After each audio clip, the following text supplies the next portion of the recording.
Amen. Amen, amen. Alors, nous pouvons nous asseoir. Dans l'introduction ce matin, ce que nous allons faire, c'est commencer avec un exemple, une expérience.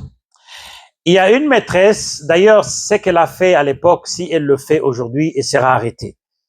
Et je crois avec les systèmes de l'éducation actuels, elle sera arrêtée. Qu'est-ce qu'elle a fait?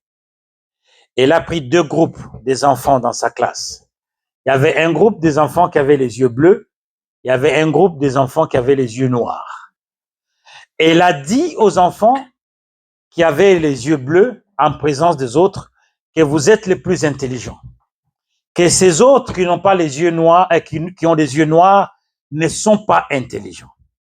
Et donc, ce qui fait que, depuis qu'elle avait dit ça, les enfants qui avaient les yeux bleus travaillaient bien, lisaient très bien, faisaient des calculs dans un temps record. Et ils commençaient même à se moquer de ceux qui avaient les yeux noirs. Mais c'était une expérience. Le lendemain, elle est venue pour dire non, j'ai fait une recherche, je me suis trompé. Ce ne sont pas ceux qui ont les yeux bleus qui sont les plus intelligents. Ce sont ceux qui ont les yeux noirs qui sont les plus intelligents. Donc, paf, dans un clic, ceux qui travaillaient très bien, donc c'est-à-dire ceux qui avaient les yeux bleus, qui étaient plus intelligents hier, sont devenus directement plus mauvais que ceux qui avaient les yeux noirs. Et ceux qui avaient les yeux noirs ont commencé à travailler beaucoup trop bien que eux. Et à la fin de l'expérience, elle l'a dit à tout le monde, c'était juste une expérience. Vous tous, vous êtes beaux, vous tous, vous êtes intelligents, vous travaillez très bien. Et donc, tout le monde est reparti à travailler très bien. You know, dans le monde dans lequel nous vivons, nous nous sommes cloisonnés dans des choses. Puisqu'on m'a dit quelque chose, et donc je suis resté dans ça. On m'a dit, par exemple, que je suis pas beau, je suis pas belle. Et donc, je suis resté comme ça. Et donc, ça devient quelque chose que j'ai dit à tout le monde. Moi, je suis pas belle. Ah, tout le monde m'a déjà dit ça. Moi, je suis pas beau. On m'a déjà dit ça. Amen, amen. C'est pareil aussi avec la vie chrétienne, la vie spirituelle. Si dans la vie spirituelle, on t'a déjà enfermé dans une case, tu resteras dans cette case. Et c'est d'ailleurs pourquoi le Seigneur Jésus est venu. Le Christ est venu pour que les gens puissent se voir différemment à ce qu'ils étaient, à ce qu'on leur avait dit. Que les gens se voient dans l'image de Christ. La religion, bien aimé, et je ne cesse de vous le dire, a enfermé les gens dans des cloisons. La religion a enfermé les gens dans des choses. On t'a déjà mis une étiquette. Et cette étiquette-là, c'est celle que tu portes et c'est celle que tu porteras. Les étiquettes, il y en a beaucoup. D'ailleurs, aujourd'hui, je ne vais pas aller dans les détails, mais vous le connaissez. Il y a beaucoup de étiquettes. Si on t'a déjà mis cette étiquette-là, boum, tu es resté dans cette étiquette-là pour toujours. Tu ne veux plus qu'on t'enlève cette étiquette-là. Pourtant, le Christ est venu pour que nous n'ayons pas des étiquettes. Église dit amen très fort. Et donc ce matin, si je demande ici, à nous tous, ou d'ailleurs même si je vous donne à vous le devoir d'aller demander aux autres, de poser cette question aux autres, pourquoi Dieu agit-il dans nos vies? Pourquoi Dieu agit? Pourquoi Dieu nous sauve? Pourquoi Dieu se manifeste? Oui? Tu vois, c'est exactement ce que j'ai écrit. Dans ma réponse, j'ai dit parce qu'il nous aime. Bon, cette réponse-là, elle est juste. Elle est profondément juste. Mais lorsque nous lisons attentivement la parole de Dieu, lorsque nous lisons bien les Écritures, Dieu ne fait pas les choses puisqu'il nous aime. Dieu ne fait pas les choses simplement puisque, bon, nous les lui demandons. Non. Dieu fait les choses pour son nom. Dieu fait toutes choses pour son nom, pour glorifier son nom. Et cela, nous ne les mentionnons pas beaucoup. Nous ne le disons pas assez. Voilà pourquoi même dans nos prières, il est très difficile d'entendre les gens dire que Seigneur, je viens au devant de toi pour la gloire de ton nom. Utilise-moi pour la gloire de ton nom. Manifeste-toi dans ma vie pour la gloire de ton nom. Que les nations qui me regardent, que les gens qui me regardent puissent glorifier ton saint nom. En fait, si vous voulez, c'est toujours la même prédication. Nous avons déjà travaillé sur cette prédication, sous un autre angle. J'avais appelé ça la réputation de Dieu.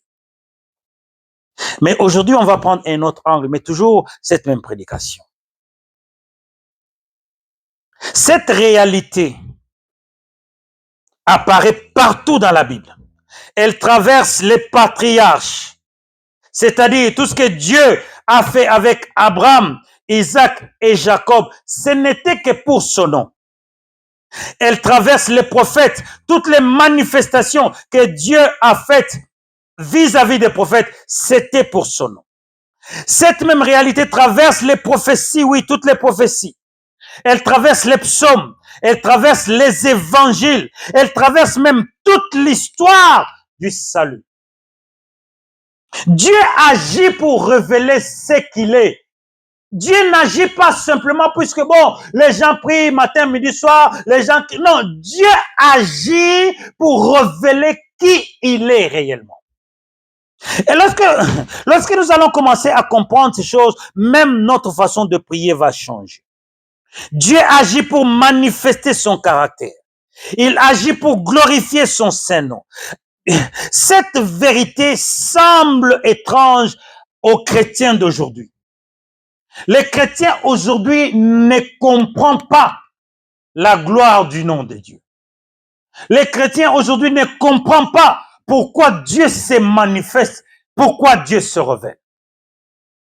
Voilà pourquoi nous multiplions des prières, nous multiplions des séances, des activités, si vous voulez, des activités religieuses.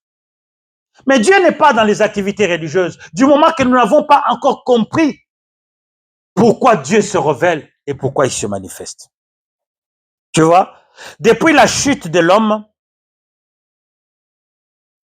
a tendance à se placer au centre de tout. Nous lisons parfois les Écritures comme si nous étions le personnage principal des Écritures.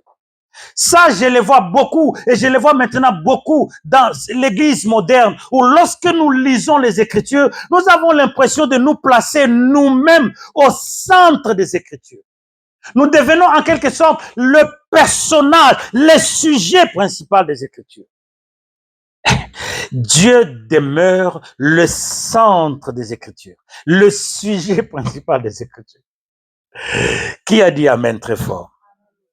Nous regardons les promesses, nous regardons les bénédictions, nous regardons les miracles, nous regardons les délivrances, et parfois nous nous posons même la question, nous ne nous posons pas la question pourquoi ces choses-là arrivent plutôt. La première question que nous devions nous poser, c'est de savoir pourquoi est-ce que toutes ces choses arrivent. Bien aimé, je vous dis la vérité. Avec moi, essayez d'observer autour de nous. Vous verrez que ce que nous appelons miracle, signe et prodige, ça n'existe plus vraiment. Pourquoi? C'est puisque aujourd'hui l'homme s'est mis au centre de l'action de Dieu. L'homme s'est mis au centre de l'œuvre de Dieu. L'homme a sorti Dieu de son environnement. L'homme est arrivé à penser que si, d'ailleurs nous tous nous le faisons, n'est-ce pas? Il y a des moments où nous prions, nous demandons à Dieu, si tu ne me fais pas ça, si tu ne me donnes pas ça, je vais me tuer, je vais me faire du mal, n'est-ce pas? Ça nous est déjà arrivé à nous tous. Pourquoi? C'est puisque nous nous sommes mis au centre de l'action de Dieu. Nous nous sommes mis au centre de l'œuvre de Dieu. Si nous commençons à lui dire, Seigneur, si tu ne fais pas ça, ton nom ne sera pas glorifié dans ma vie. Si tu ne fais pas ça pour moi, les nations ne te verront pas toi. Les nations ne te glorifieront pas ça. Et j'espère, j'estime que nous verrons la puissance de Dieu. Amen. Et donc, nous devons commencer à changer notre façon de nous placer vis-à-vis de Dieu. Nous devons, en toutes circonstances, demander que Dieu révèle son caractère, que Dieu révèle ses voies, son cœur, sa gloire. Dieu, Dieu agit constamment, toujours pour lui, pas pour nous. Il y a même des prédications que j'ai entendues ces derniers tours. Il faut faire attention. Ce sont des prédications de New Age, comme on dit, le nouvel ordre, le nouvel âge. Il dit, Dieu ne peut pas fonctionner sans nous. Qui? Oh, Dieu a besoin de nous pour agir. Qui? Dieu peut détruire le monde entier et se faire un nouveau monde. Amen, Église. Donc, mon exhortation de ce matin, c'est juste pour t'aider à replacer Dieu dans son environnement naturel, dans son milieu naturel. Essayons de sortir de là où Dieu devait être. Essayons de laisser faire Dieu les choses pour sa gloire et pour sa réputation. Lorsque nous avons en vue la gloire de Dieu, les choses se manifesteront.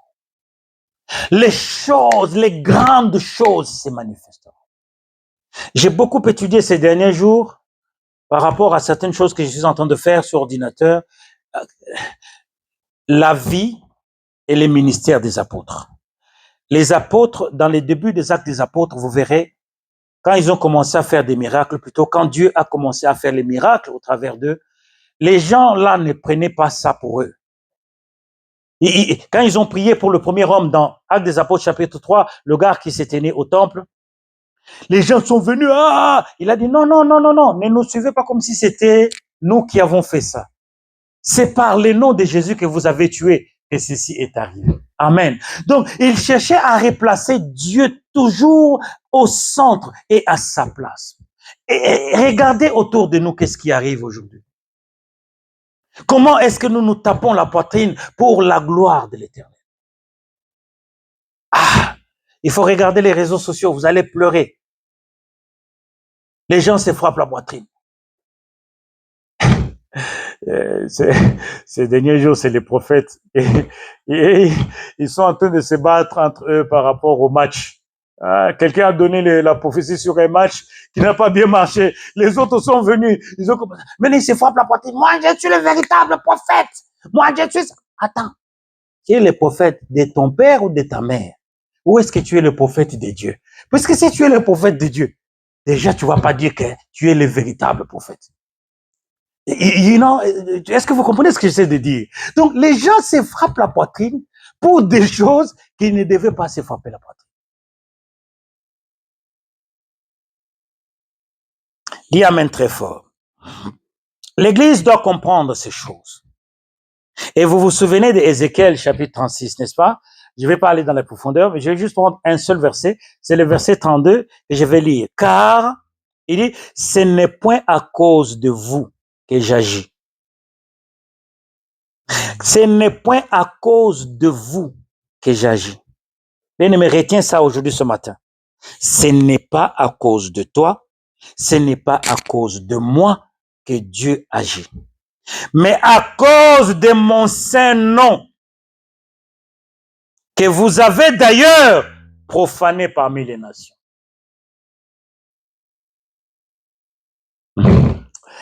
Je n'ai pas le temps d'entrer dans ça. Mais sinon, j'allais vous raconter ce qu'Israël avait fait. Dieu pouvait carrément les détruire. Il ne les a pas détruits. Il a manifesté sa miséricorde vis-à-vis d'eux. Et il dit que si je vous pardonne, si je manifeste ainsi ma miséricorde, ce n'est pas pour vous. C'est à cause de mon saint nom que vous avez profané.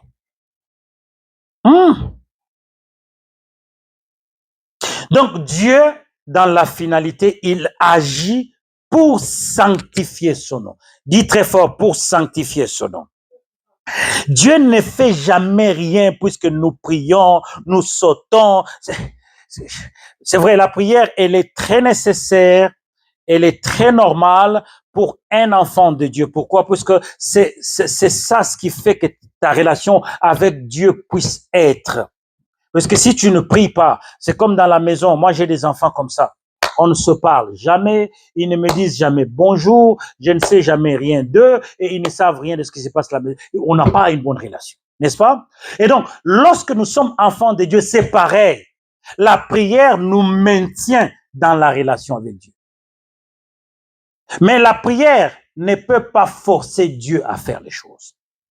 Si Dieu se manifeste, c'est pour glorifier son nom. Et puisqu'il a vu en toi la fidélité.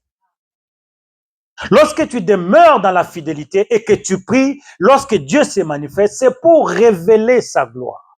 C'est pour révéler sa puissance. Puisque mon fils, ma fille est fidèle, s'est attaché à moi. Je dois quand même agir.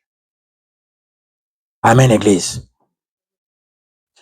Nous connaissons les psaumes 23. Et ici, nous avons déjà travaillé sur le psaume 23. Le Seigneur est mon berger, n'est-ce pas? Il me dirige dans les sentiers de la justice. Mais nous oublions quelque chose qui vient après. Il dit, à cause de son nom, Dieu est un bon berger pour toi. Dieu peut te conduire dans les sentiers de la justice uniquement et simplement à cause de son nom. Et simplement et uniquement à cause de son nom. Si nous visitons le prophète Ésaïe, il va dire la même chose dans plusieurs passages d'Ésaïe. À cause de mon nom, je suspends ma colère. C'est pour l'amour de moi que je veux agir. Car comment mon nom sera-t-il profané? Je ne donnerai pas ma gloire à un autre. Voyez, ces paroles peuvent sembler surprenantes, mais elles révèlent une vérité fondamentale. Dieu est passionné par sa gloire. Dieu est passionné par son propre nom. Dieu est passionné par sa gloire. Lorsqu'il reçoit la gloire dans ta vie, il est passionné. Lorsqu'il voit sa gloire se manifester dans ta vie, il est content, il est dans la joie. Tu vois? Dieu est passionné par cela. Il veut voir sa gloire. Voilà pourquoi il dit à Ésaïe, non, ne t'en fais pas. Ésaïe, je ne donnerai pas ma gloire à... Église de Dieu dit amen très fort. Maintenant, imagine, il y a cette tante dans ta famille qui se joue de toi. Et que Dieu donne sa gloire à cette personne. Non, it is impossible. Ce n'est pas possible. Ce n'est pas possible du moment que tu es fidèle avec Dieu. Ce n'est pas possible du moment que tu continues de t'attacher à Dieu. Ce n'est pas possible du moment que tu es un enfant de Dieu, que Dieu laisse sa gloire à la tante de ta famille, à ta grand-mère et à ton grand-père.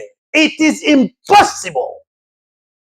Tu peux l'écrire avec le caractère le plus grand qui existe, que c'est impossible. Dieu ne peut pas et il ne pourra pas donner sa gloire à quelqu'un de ta famille. Pourquoi? Puisqu'il a érigé un soi-disant hôtel ou tout ce que vous voulez, comme vous les aimez. Mais Dieu ne pourra pas et il n'acceptera pas de donner sa gloire à un membre de ta famille. Du moment que toi, tu n'es même plus dans cette famille, tu es devenu enfant de Dieu. Est-ce que nous comprenons ces choses? Que lorsque nous devenons enfants de Dieu, nous pénétrons dans une alliance qui ne peut pas être définie. Où Dieu n'a pas juré par plus grand. Il n'y avait pas un nom plus grand que lui pour qu'il puisse y jurer. Il a juré par lui-même. Il a dit, je serai avec toi jusqu'à la fin de tes jours. Ah, Dieu nous sauve pour la gloire de son nom.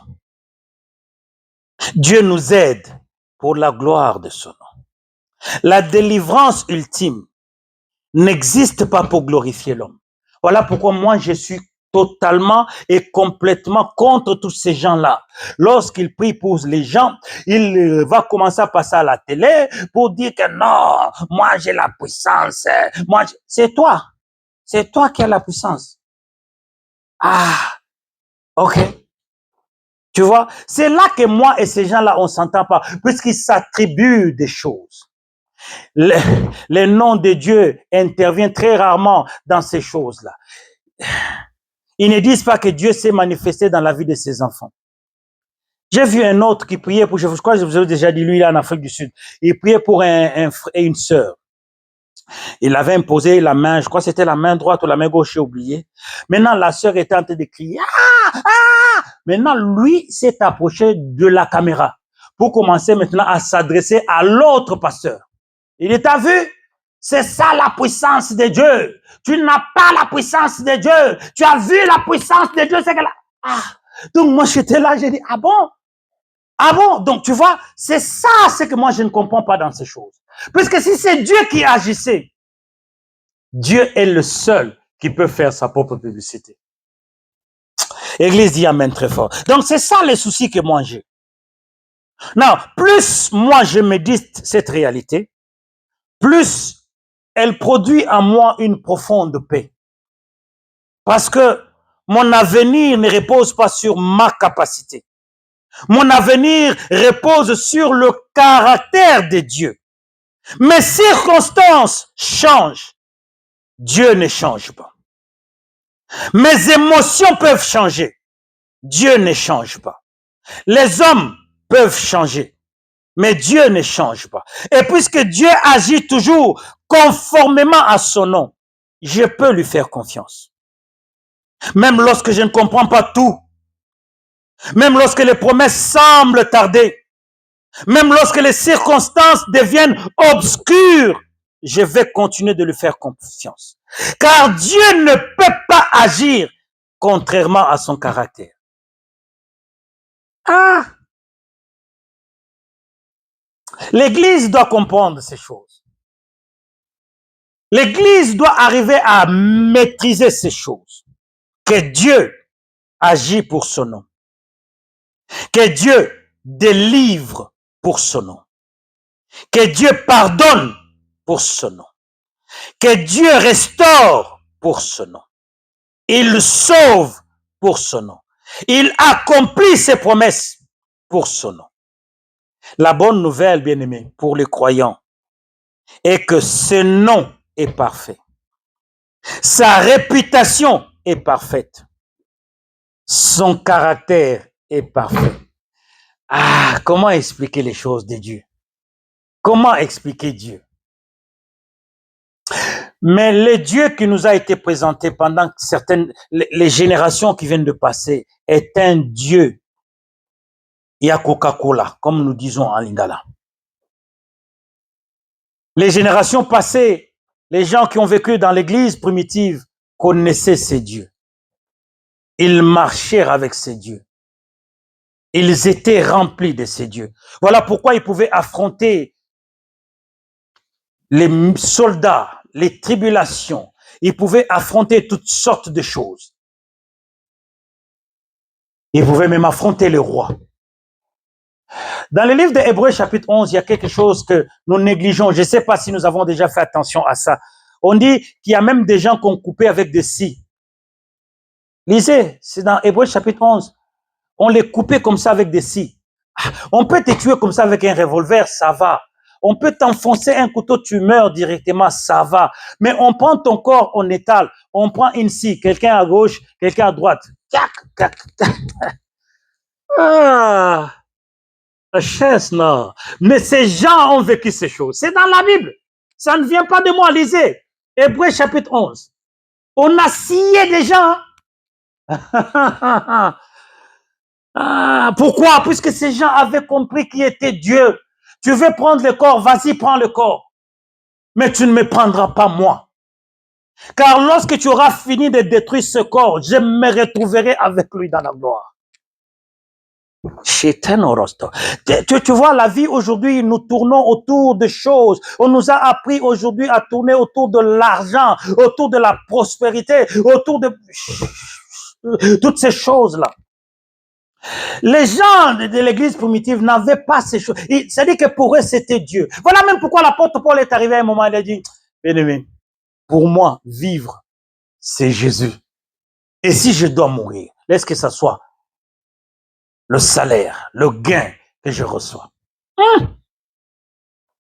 Qu'est-ce que tu comprends de cela? Moi, je comprends que la vie ne représentait rien pour eux, puisqu'ils avaient compris qui était Dieu. Puisqu'ils avaient compris qu'est-ce que Dieu avait fait. Et puisqu'ils avaient compris qu'est-ce que Dieu était en train de faire.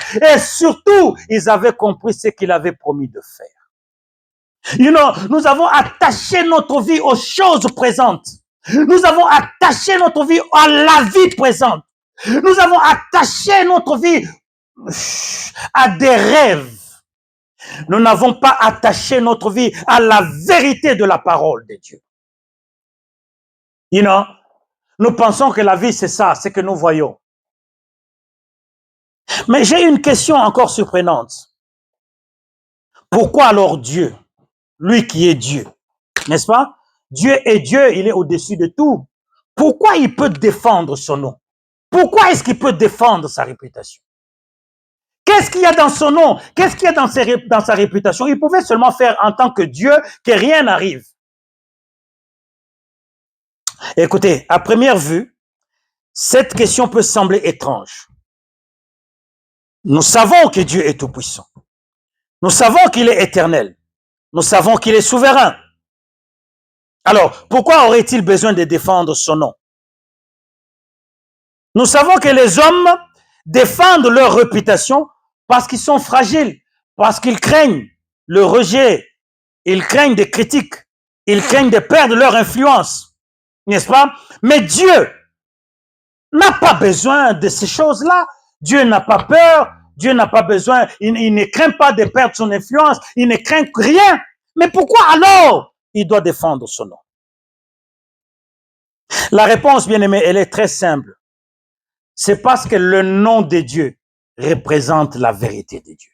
Dis amen très fort. Donc, si Dieu ne défend pas son nom, si Dieu ne défend pas sa réputation, alors sa vérité n'est pas non plus vérité. Dis amen très fort. C'est simple que ça. Dieu ne défend pas sa parole, son nom, pourquoi? Non, non, non, non. Dieu défend sa parole afin de ne pas permettre que le mensonge puisse triompher définitivement. Vous voyez, il y a l'une des plus grandes démonstrations de cette vérité se trouve dans l'histoire du Pharaon. Pendant des siècles, Israël a vécu dans l'esclavage. Ça, c'est une histoire que vous connaissez, n'est-ce pas? Mais lorsque Dieu vient libérer Israël de la main de Pharaon, n'est-ce pas? Il se cache un objectif plus grand. Et à plusieurs reprises, la Bible déclare que les Égyptiens sauront que je suis l'Éternel. Il a dit ça plusieurs fois. Ils sauront que je suis l'Éternel. Ils sauront, et le Pharaon saura que je suis Dieu. Dis Amen. Dieu se manifeste dans ta vie afin que l'on sache qu'il est éternel. Est-ce qu'il y a des sorciers qui te dérangent encore? Dieu se manifestera pour qu'il sache qu'il est Dieu. Dieu ne se manifestera pas simplement puisque tu pries, aïe, aïe, aïe, aïe, aïe, non. Il se manifestera puisque tu es son enfant et que ces gens-là puissent témoigner que Dieu est réellement Dieu. Qui n'a pas compris?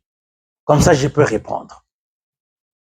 Ah, tu m'as abandonné, tu m'as laissé. Il a déjà dit, je ne te délaisserai point, je ne t'abandonnerai point. Qu'est-ce que j'ai fait? Quel est le péché que tu ne pardonnes pas? Il a déjà dit que je te pardonne. Il est en train de laisser tout ça arriver, afin que le jour qui va se révéler, que son nom soit glorifié, même dans les camps des sorciers.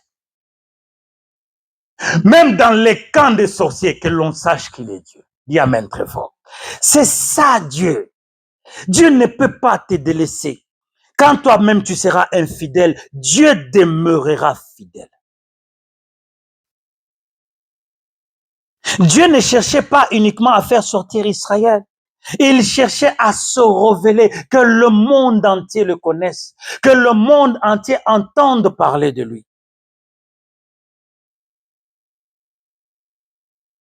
Tu vois? Tout au long de l'Ancien Testament, les nations qui ont observé Israël, qui ont regardé toutes les victoires d'Israël, qui ont regardé toutes les défaites d'Israël, elles ont vu Dieu dans tout ça. C'est pourquoi les comportements du peuple influencent aussi la manière dont les nations perçoivent Dieu.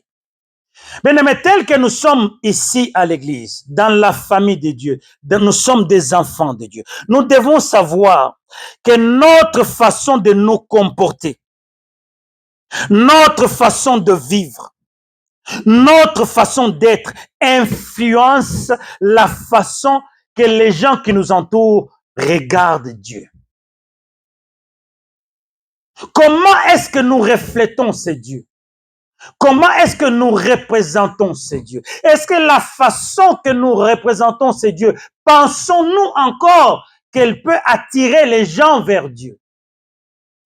Il y a un enseignement que je suis en train de préparer, d'ici là on va la donner, c'est les chrétiens contagieux. J'ai un livre à la maison, mais c'est un livre d'enseignement qui est écrit « Le christianisme contagieux ».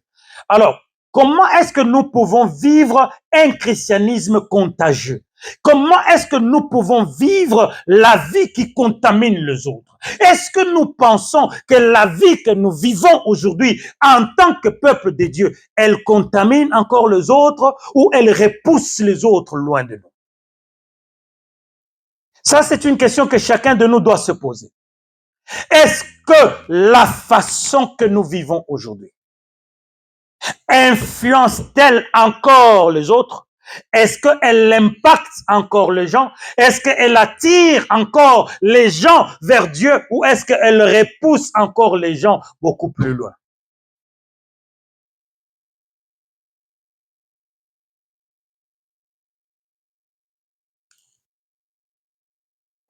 Amen, Église. La réputation de Dieu est constamment en jeu dans l'histoire de son peuple. L'un des moments les plus extraordinaires s'est produit après le veau d'or. Israël vient de sortir d'Égypte. Ils sont restés en Égypte pendant 400 ans. Ils ont vu des dieux différents. Mais là, quand ils sortent de l'Égypte, ils se fabriquent un Dieu. Dieu n'a jamais été déçu comme ce jour-là. Et il dit à Moïse, je vais détruire ce peuple. Mais Moïse avait compris que ce peuple a très mal agi. Il n'y a plus moyen que Dieu puisse retourner en arrière. Il n'y a rien à faire. Moïse ne s'est pas justifié. Il n'a pas commencé à justifier ces gens pour dire non, voilà, non. Il a reconnu ce que ces gens ont fait. Mais écoute ce que Moïse lui fait. Il va plus loin. Il va toucher un domaine que les gens ne pouvaient pas comprendre. Il dit, épargne-les. Parce qu'ils sont ton peuple. Il n'a pas dit ça. Il n'a pas dit épargne parce qu'ils sont ton peuple. Il dit que diront les Égyptiens. En d'autres termes, qu'est-ce qu'on dira de toi? Pourquoi n'as-tu pas pu détruire ce peuple là-bas, là où ils étaient, mais tu es venu les détruire ici? Donc, Moïse voit directement le nom de Dieu, la grandeur de Dieu, la sainteté de Dieu, la puissance de Dieu, et si vous voulez, la réputation de Dieu. En d'autres termes, il voulait dire que deviendra ton nom parmi les nations. Donc Moïse avait compris quelque chose d'essentiel, de profond, que Dieu, lorsqu'il avait fait sortir ce peuple d'Égypte, c'est puisqu'il voulait que son nom soit connu. Bien-aimé, je veux que tu saches ce matin que Dieu t'a sorti de péché, de la vie de péché que tu avais, afin que les nations connaissent Dieu au travers de toi.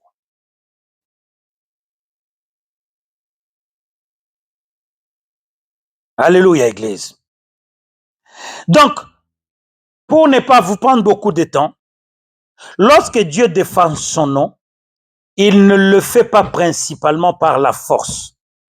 Il le fait par sa fidélité. Il accomplit ce qu'il promet. Il réalise ce qu'il annonce. Il demeure ce qu'il est. Sa réputation ne repose pas sur la propagande. Elle repose sur la vérité. Dieu n'a pas besoin de convaincre le monde qu'il est fidèle. Il lui suffit seulement de l'être. Il l'est. Mais tout ça, c'est l'histoire de l'Ancien Testament, c'est l'histoire des prophètes, c'est l'histoire de Moïse, c'est l'histoire d'Abraham. Mais par rapport à nous, tu sais, les prédicateurs aujourd'hui, ils aiment beaucoup l'Ancien Testament, ils enseignent l'Ancien Testament. Et puis les cultes se ferment, ils s'en vont. Non, nous ne sommes pas dans l'Ancien Testament. Tu peux parler de l'Ancien Testament, oui, mais fais les rapports entre ce que tu as vu dans l'Ancien Testament et nous aujourd'hui. En d'autres termes, qu'est-ce que nous, on peut retenir des leçons et des enseignements de l'Ancien Testament, n'est-ce pas? Puisque que d'enseigner l'Ancien Testament, ah, Moïse a fait ça, ah, Abraham a fait ça. Nous, on n'est pas là-dedans. Ok, donc maintenant, faisons le rapport avec nous. Bien aimé, cette réalité concerne également l'Église aujourd'hui. Pourquoi? Puisque plus grave encore, nous portons le nom de Christ. Nous sommes appelés chrétiens. Cela signifie littéralement que nous sommes associés, nous sommes unis à Christ. Et donc, chaque fois que nous parlons, c'est Christ qui parle. Chaque fois que nous agissons, c'est Christ qui agit. Chaque fois que nous vivons, c'est Christ qui vit. Nous représentons quelque chose de beaucoup plus grand que ce qui s'est passé dans l'Ancien Testament. Nous représentons la réputation de Dieu. Voilà pourquoi le témoignage chrétien est beaucoup plus important. En d'autres termes, être chrétien est beaucoup plus important qu'être Israël. Mais est-ce que nous le savons? Est-ce que nous le vivons? Est-ce que nous le démontrons? Est-ce que nous le manifestons? Aujourd'hui, qu'est-ce qui peut pousser les gens à savoir que nous sommes chrétiens? Si nous n'arrivons pas à le dire. Puisque c'est nous qui le disons, je suis chrétien, je suis chrétien, je suis chrétien. Mais si nous ne le disons pas, est-ce que, bien aimé, vous croyez qu'il y a quelque chose d'autre que les gens peuvent nous regarder et dire que ceux-là sont des chrétiens? Nous représentons la réputation de Dieu, bien aimé. Voilà pourquoi le témoignage chrétien, je le dis encore, est beaucoup plus profond et plus important. Il ne s'agit pas seulement de notre image, il ne s'agit pas de nous, il ne s'agit pas de ce que nous sommes, mais il s'agit de lui. Il s'agit de son nom. Qu'est-ce que nous en faisons? Que sommes-nous devenus lorsque nous portons son nom? Quel est le témoignage que nous portons ou que nous représentons aujourd'hui? Si le christianisme, c'est simplement prier, crier, c'est que quelque part, Dieu aura échoué. Le christianisme n'est pas le fait de crier. Le christianisme, c'est tout autre chose. Nous traversons parfois les saisons où nous ne comprenons pas ce que Dieu fait. Nous regardons les circonstances, nous regardons les difficultés, nous regardons les retards et nous demandons, Seigneur, pourquoi n'agis-tu pas? Mais il existe une vérité qui apporte une immense consolation. Dieu a lié ses promesses à son propre nom. C'est-à-dire, toutes les promesses que Dieu a faites, il les a liées à son propre nom. Pourquoi? Puisqu'il n'y avait pas plus grand que lui. Dieu a pris toutes les promesses, il l'a lié à son nom. Et puisque son nom est sa vérité, il ne veut pas mentir. Et il ne peut pas se repentir. Sa réputation est engagée. Son caractère est engagé. Sa fidélité est engagée. Voilà pourquoi les croyants peuvent regarder avec confiance, non parce qu'il comprend tout, mais parce qu'il connaît celui qui agit. Dis amen très fort, Église. Et t'en fais pas, nous allons arriver maintenant à la fin. Dieu ne laissera jamais son nom par terre. En d'autres termes, bien-aimé, Dieu ne te laissera jamais tomber. Je le reprends encore et en ralenti pour que tu comprennes. Dieu ne te laissera jamais tomber. Il ne te laisse, qu'il pleuve, qu'il neige, Dieu ne te laissera pas. Il ne t'abandonnera pas à la merci. Ya bando qui va ventiler, ba koma ko sakana na vina yo. Car il ne le fait pas pour toi, c'est pour son nom. Nekoloba, sokondoki, ayebi que tu y es de Dieu, mais qu'il se joue de toi. Dans ces cas, c'est le nom de Dieu qui est bafoué. Et l'Éternel ne permettra pas que son nom soit bafoué pour toujours. Il se levera et il se manifestera dans ta vie. Moi, je dis tout ça à la maison, je dis tous les jours. Moi, écoutez vos histoires là. Oh, il est venu, il est venu d'abord comment? D'accord, acceptons tout ce que vous dites là, il a utilisé ces chemins, il a utilisé ces chemins, il a utilisé ça, il a utilisé ça. Ok, pour arriver dans ma maison. Maintenant, il est venu dans ma maison. Il a trouvé que je suis un enfant de Dieu. Maintenant, Dieu l'a laissé faire. Dans le livre d'Apocalypse, il y a un verset très puissant et très profond. Il dit, puisque tu n'as pas renié mon nom, et puisque tu as peu de puissance, voici j'ai mis au devant de toi une porte ouverte que personne. Ce n'est pas puisque tu es tout puissant. Ce n'est pas puisque je sais pas quoi, non. Même simplement si tu n'as pas régné son nom, mais que tu as peu de puissance, il se manifestera. Il ne te délaissera pas. Il ne permettra pas que ces gens-là se jouent de toi. C'est toi qui continues de croire en ce genre de choses. Qu'est-ce que toi tu as fait, l'Éternel? Les gens ici à qui il dit que tu as peu de puissance et que tu n'as pas régné son nom, c'est des gens qui étaient retournés dans l'idolâtrie. Mais malgré l'idolâtrie, ils avaient quand même le nom de l'Éternel. Mais dans l'idolâtrie, le Seigneur dit, regarde, j'ai mis au devant de toi une porte ouverte. Mais qu'est-ce que toi tu as fait pour que l'Éternel t'abandonne à la merci des sorciers, à la merci des vaudous, des autres là, comme on les cite les noms là? Qu'est-ce qu'ils gagnent dedans? Depuis l'Égypte jusqu'au prophète, depuis Moïse jusqu'aujourd'hui à l'Église, une même vérité traverse les Écritures. Dieu défendra toujours sa réputation.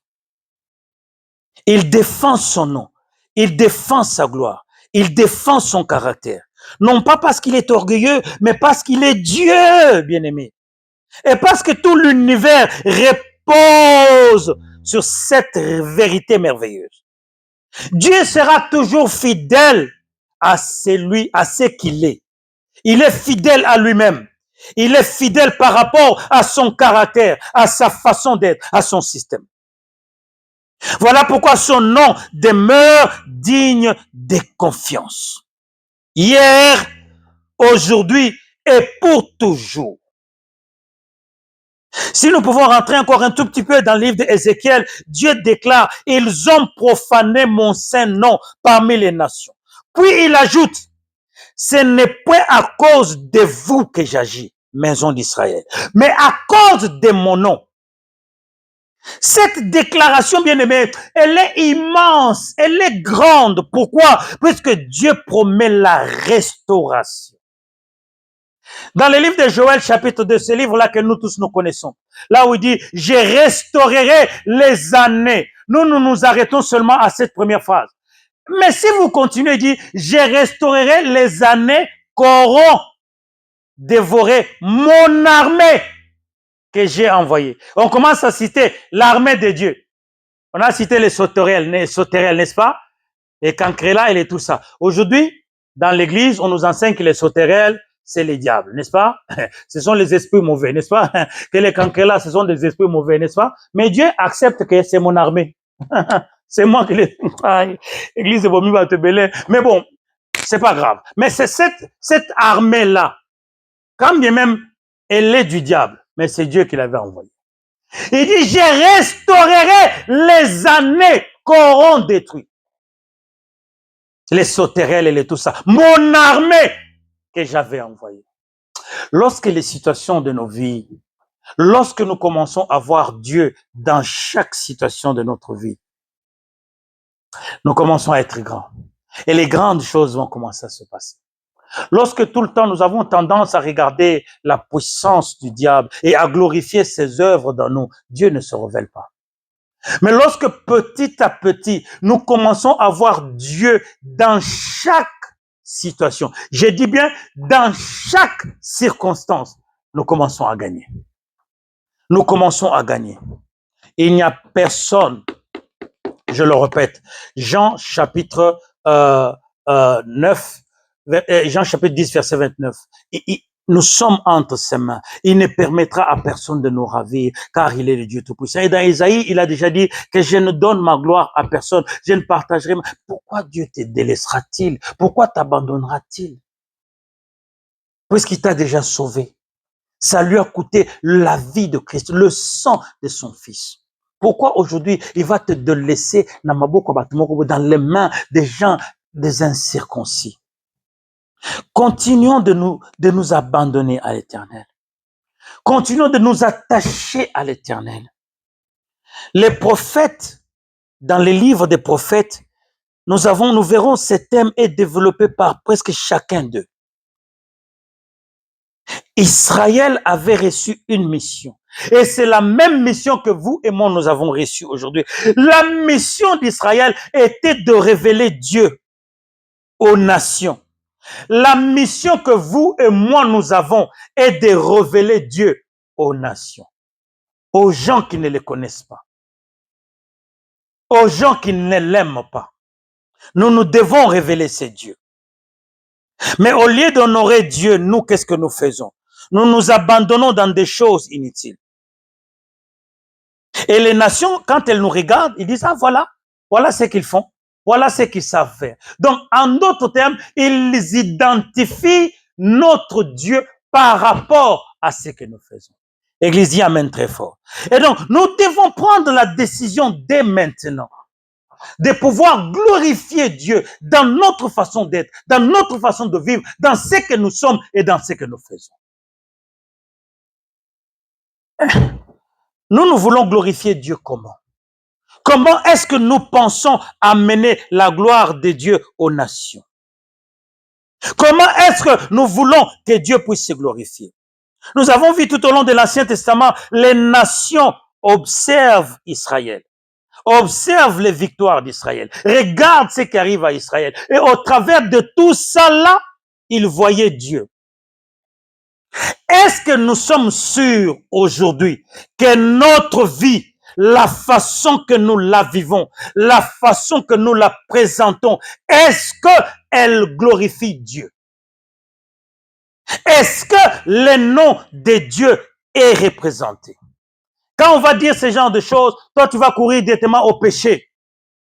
Non. Il faut que tu te poses la question, la façon que nous vivons aujourd'hui, est-ce qu'elle peut représenter Dieu? Parce que tu peux ne pas vivre dans le péché, mais est-ce que ta vie représente Dieu malgré que tu n'es pas dans le péché? Comment est-ce que tu fais pour que ta vie représente Dieu? Oh non, moi, je ne suis pas dans l'impudicité. Oh, mais ça, il y a des gens dans le monde qui sont des païens qui ne sont pas dans l'impudicité. Qu'est-ce que tu fais en tant qu'enfant de Dieu pour représenter la gloire de Dieu? Oh, je prie beaucoup, hein, je jeûne beaucoup. Ah, bien aimé, il y a des païens qui jeûnent beaucoup plus que nous. Hein. Maintenant que le jeûne est utilisé pour la santé, il y a des gens qui font 120 jours de jeûne à boire que de l'eau, sans prier. Hein. Ce sont des païens. Mais toi, tu en tant que chrétien, 40 jours, tu ne peux pas faire. Est-ce que ta vie représente Dieu? C'est vrai, tu ne pêches pas. C'est vrai, tu pries beaucoup. Mais c'est de quelle façon que ta vie représente Dieu? Ça, ce sont des questions que je vous laisse. Hein? Vous-même, vous allez développer. Église dit amen très fort. Moi, je vois un seul moyen. Je vois un premier moyen. C'est celui de partager la parole de Dieu avec les autres. C'est celui d'aller chercher les âmes et d'amener vers le Seigneur. Le travail que nous avons laissé aux témoins de Jéhovah. Mais c'est notre travail à nous, en fait. C'est nous qui devions le faire. Amen, Église. Amen. Ça, c'est la première façon. Il y a la deuxième façon où tu arrives à un niveau dans ta mentalité, dans ce qui dit de renouveler ton intelligence. Tu arrives dedans, tu reconnais ce que Dieu est pour toi et tu reconnais ce qui est pour toi. Tu te mets dans ta maison sans rien avoir comme souci. Quand les attaques viennent, tu rigoles. Tu dis, je me moque de toi, Satan. Car tu ne peux rien contre moi. Tu sais qui je suis. Tu sais dans la maison de qui tu es. C'est une autre façon de représenter le Seigneur. Il y a plusieurs façons, mais c'est une question que je vous laisse à vous. Que chacun développe lui-même. Les conflits qu'il y avait entre Moïse et Pharaon n'était pas simplement un conflit politique. C'est un conflit, si tu veux, théologique. C'est un conflit de représentation de Dieu. Pharaon avait amené ses dieux. Il a amené ses pratiques. C'est vrai qu'il y a eu des miracles, mais Dieu n'était pas vraiment trop dans les miracles.